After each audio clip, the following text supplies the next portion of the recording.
see is evidence of a depraved society. And I'm not saying everybody in America is depraved. I'm not saying every white person is depraved. Because if truth be told, all of us have some good-hearted white friends and friends of other cultures. Praise the Lord. And so as a people, we've got to respond a little bit wisely. The issue is not a white thing or black thing, even though some ignorant white folk think it is. The issue is a heart matter. Now, let me make it plain. There are some white Christians who need to be delivered. And we're not going to change their mind until God changes their heart. And so the conversation, this dialogue that we ought to have, because they just don't understand, is that if you consider me to also be a follower of Jesus Christ, and you are a follower of Jesus Christ, race should never be the problem. And when it is, there's a heart problem. Because either you, my white Christian friend, or me, we lying about God being our Father. How can relatives hate each other so much? Well, that's the issue. It's because if we are saved and we believe that Jesus Christ is our Lord, we're of the same family now. And how can people of the same family going to the same place hate each other so much? Somebody's lying. And I'm tired of talking about it. It's time for action. And see, people don't understand the institutional issue with racism. I don't know how many of you have ever been in the restaurant business. Anybody been in the restaurant business? Anybody served tables as a waiter? By training, they tell you where the number one seat is, don't they? Then you take orders and you either go counterclockwise or clockwise taking orders, right? What if we educated our Caucasian friends how institutionalized racism is just by taking them to lunch with 4 or 5 white people and you be the only black? Sit at the number one seat and watch that waiter come to take orders. If you're at the number one seat, they're going to start at the number 2 and you're going to be last. If you're at the last seat, they're going to start and you're going to always be last. When protocol says start at seat 1, educate them. Perhaps they don't see it because they're of privilege for it. And it's hard to take away somebody's privilege without a ruckus. And this issue is a hard issue. It's a hard issue. Children, listen to me good. McDonald's is not the restaurant you dine at. Educate yourself so the plate starts at $50,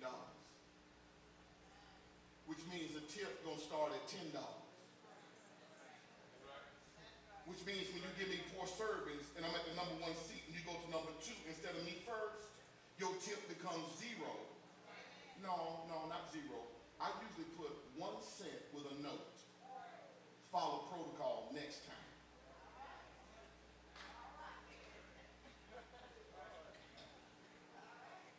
Most Caucasian folk don't know that protocol unless they've been in the restaurant business. But all of us been in service type businesses before. And we all know, so educate them. The next time I come in, follow protocol. That's your tip.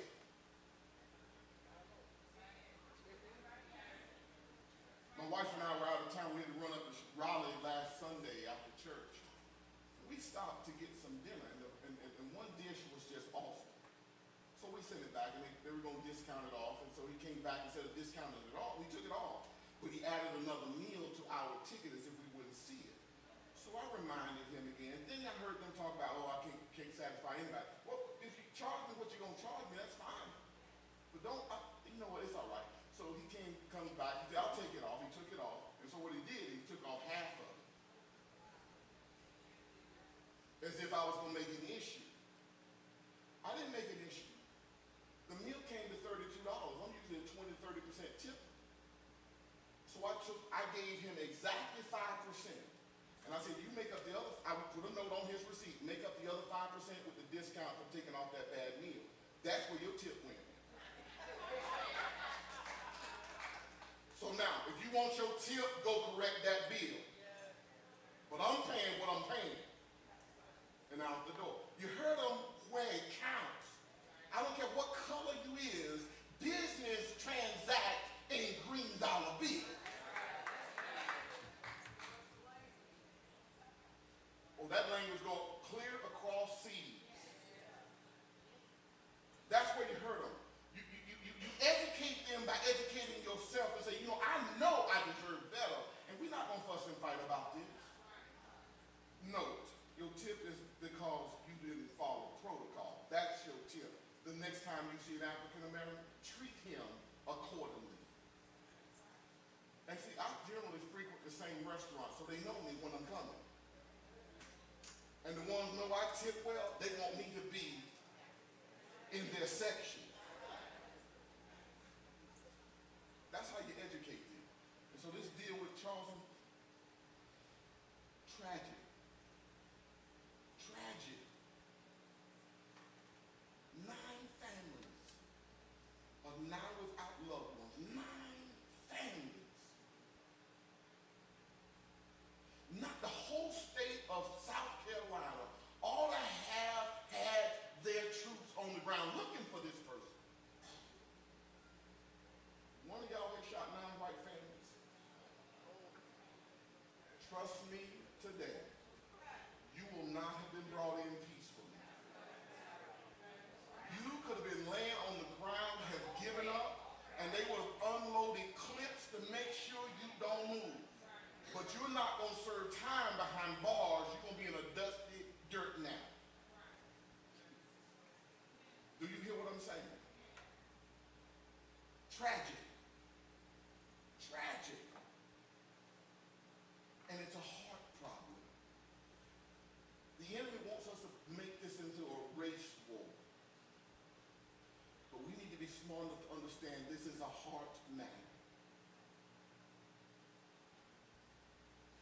And we've got to start raising our families to think better than the neighborhoods they want us to stay in. And begin to leave them empty and move into places that will respect us. I'm not saying leave in the country. But there are other neighborhoods we can live in. What if you help fund your church to have a private school so your children don't have to worry about that foolishness? I'm just saying.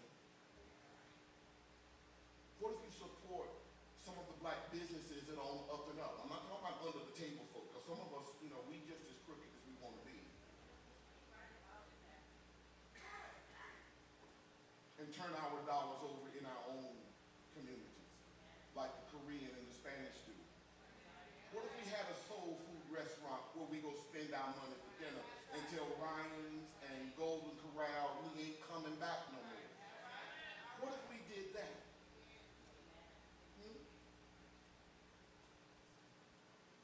What if we start using people that are saved in our own community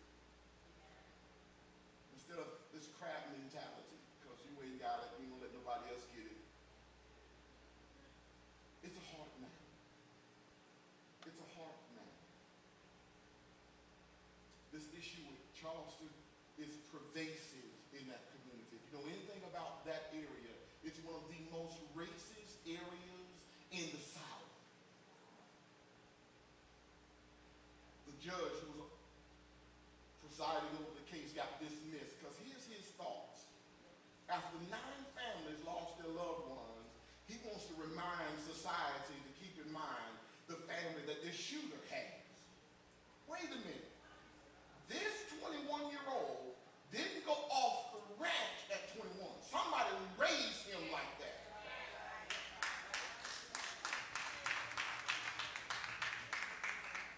Now, if you want to fix the problem, make a minor to the age of 25.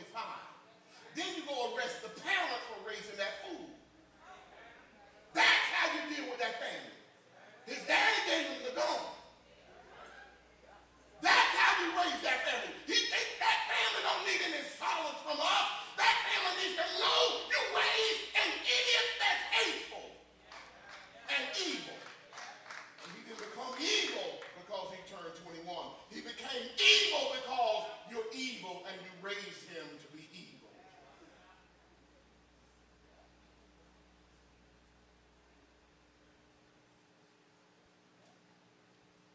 How do we deal with Charleston? We pray. And we appeal to the higher authority, God. Sometimes you have to sing the song to yourself. My God is greater. My God is higher. He's a healer.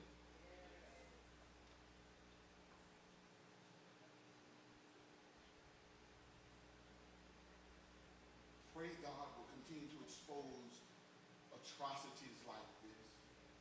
This ain't the first time our churches have been attacked. Let me remind you that the first century church operated under the auspices of persecution. So this ain't new to the church.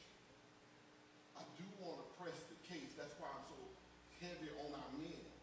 Your presence in church is vital. Because how does a clown come into your church, sit next to your women and your pastor and pull out a gun? Because you ain't here. Because real men will say, brother, where you from? And what's your business here? What's your name?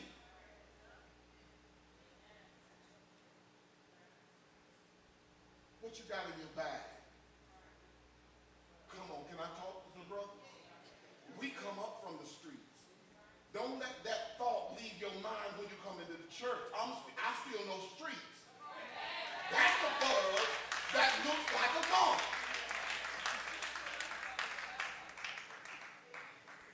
You walking like you got trouble on your mind.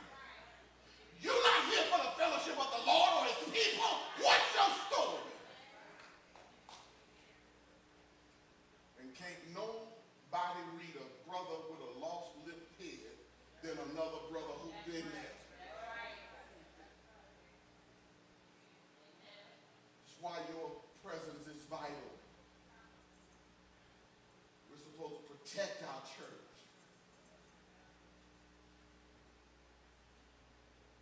Might I remind you that even today, if you were to go to the Middle East and go to some of those Israeli schools where the women are teaching those young children, strapped to her back is an M16.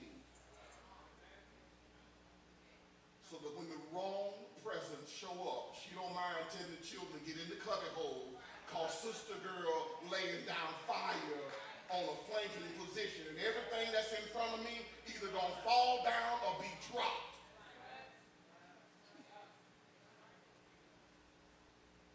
It's in America we lost our grit.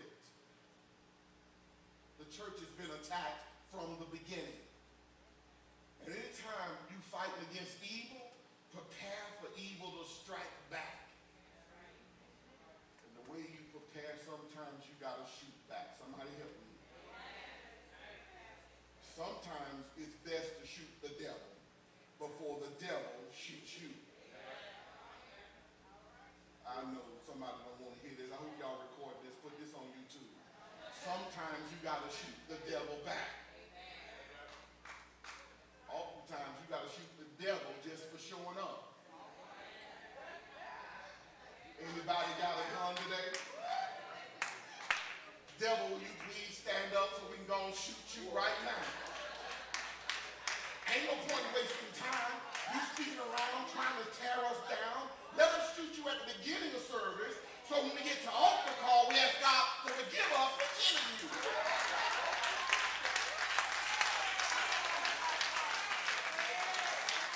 I'm just saying. I'm just is saying if you're going to come in here with the mindset to kill us, then let's not just be lazy in the spirit. Let's just send that joker up front and go and shoot him first.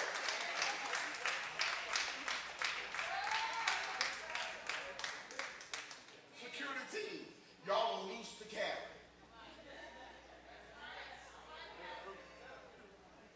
Y'all loose to carry. So when they walk through the door, we don't mind bailing you out when we pack it.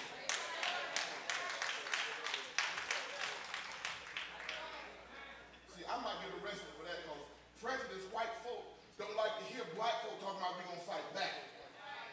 Because then that's terroristic threats. Well, what have you been doing to us this whole time? That's terror. So now we in terror prevention. How about that? The first century church, I'm going to get to the word in just a minute. The first century church didn't mind saying, who you? You just don't come fellowship with us with the wrong mindset. If you're going to be part of this family of believers, you either all in or you're all out. And we don't mind testing you.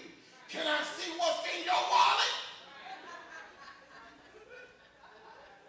Because brothers don't carry purses.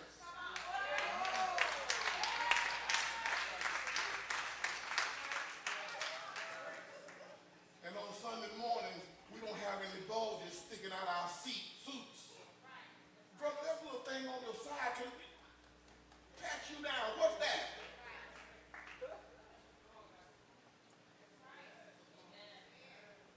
All right, now I know the society says you can carry your gun, but the security team gonna repossess your gun at the, and when you get ready to leave, you can pick it up at the.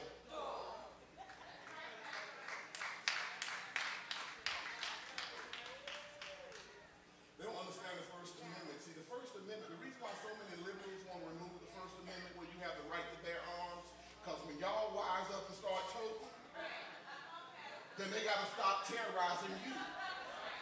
Because when they come to shoot you and you shoot back first, the hunted has become the hunted. And that's where the problem is. So don't you ever think disarming America is going to solve the problem. If you have the right to tote and pack, so when they come to terrorize you, you say, whoa, whoa, whoa, you come in here, you need to understand something. I'm armed and dangerous. I've been down to the gun range. I've sighted in my pistol too. So when I shoot at your heart, I'm going to hit it. If I shoot at your head, I'm going to hit that too. And if I want to maim you, I'll shoot at your arm. But trust me, if you come here with any other reason, I'm coming to take you down and out.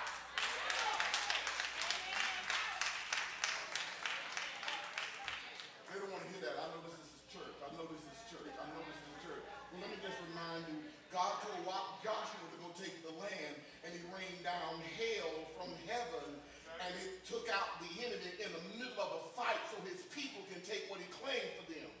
Now, if God claimed liberty and justice for all of us, then anybody who's coming against liberty and justice for us needs to either not come here or be taken out here.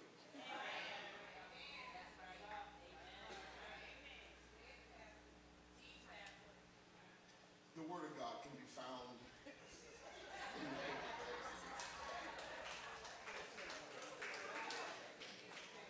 Hey, sometimes we just got to tell the truth. We can't be so spiritually deep that we're so stupid when it comes to life. And how do you deal with some of this stuff? Prepare to fight back. That's all I got to say. Security team, when you see them looking funny out there, don't be afraid to ask, hey, look, what's your name? Where you from? Watch this, LeVar. Do you know Jesus? Because if you come in not knowing Jesus, then your motives may be wrong. So at the security desk, let me tell you about Jesus. Remind you, you know you're in the house of God with the family of God. sanctuary, no guns are allowed.